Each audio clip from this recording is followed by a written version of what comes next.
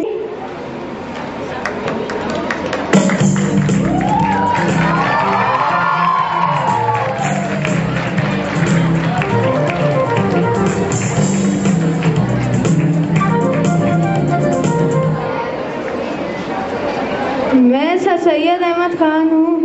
17 اکتوبر 1817 کو دلی میں پیدا ہوا۔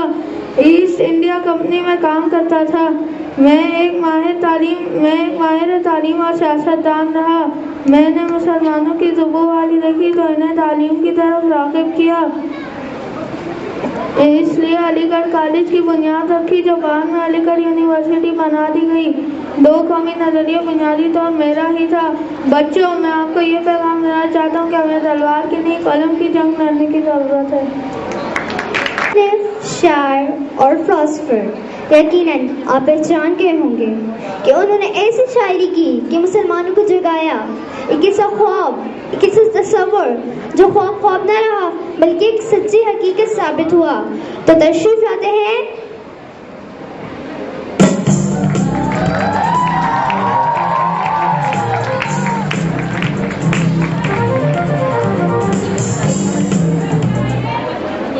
اٹھو میری دنیا کے غریبوں کو جگا دو، اٹھو میری دنیا کے غریبوں کو جگا دو، کاخے عمرہ کے در و دیوار ہلا دو، گرماؤ غلاموں کا لہو سوز یقین سے، کنجش کے فرمایا کو شاہین سے لڑا دو۔ سلطانی جمہور کا آتا ہے زمانہ، سلطانی جمہور کا آتا ہے زمانہ، جو نقشے کین تم کو نظر آئے مٹا دو۔ جس کھیت میں دہقاں کو میسر نہیں روزی، جس کھیت میں دہقاں کو میسر نہیں روزی، اس کھیت کے ہر گوشہ گندم کو جلا دو۔ میں 9 نومبر 1877 کو سیالکوٹ میں پیدا ہوا۔ ابتدائی تعلیم سیالکوٹ سے حاصل کی۔ میں نے اردو اور فارسی میں بہت سی نظمیں لکھی۔ 1930 میں الہ آباد کے مقام پر پاکستان کا تصور پیش کیا۔ میں نے اپنی شاعری کے ذریعے مسلمانوں میں زندگی کی ایک نئی روح پھونک دی اور ان میں آزادی اور حریت کا جذبہ ابھارا۔ میرا شاہین درویش ہے، اس لیے کہ وہ کبھی کسی کا مارا ہوا شکار کھاتا نہیں بلکہ خود شکار کرتا ہے۔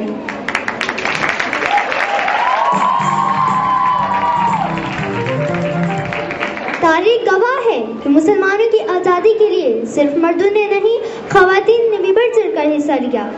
اب جو شخصیت آپ کے سامنے تشریف لاتی ہیں، انہوں نے باقاعدہ تحریک پاکستان میں حصہ تو نہیں لیا، لیکن اپنے بیٹوں کی ایسی تربیت کی کہ انہوں نے تحریک خلافت کی بنیاد رکھی اور خود تاریخ میں امر ہو گئی۔ تو تشریف لاتی ہیں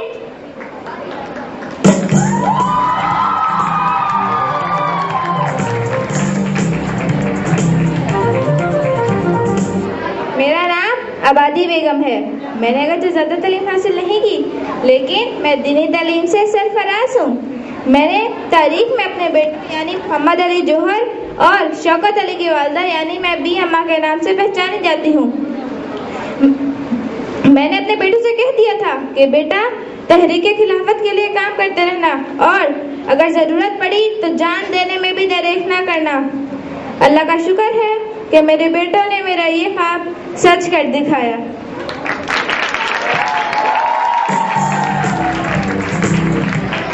اور اب بی اما کی بیٹی سے ملیے، تو تشریف لاتے ہیں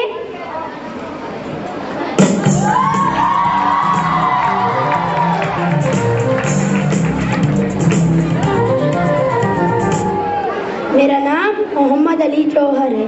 میں 1878 کو رامپور میں پیدا ہوا۔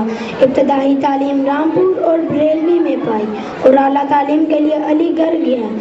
میں کلکتہ جا کر انگریزی اخبار کامریڈ نکالا. مجھے فخر ہے کہ میں تحریک خلافت کا بانی ہوں. 1931 میں انگلستان میں گول میز کانفرنس ہوئی.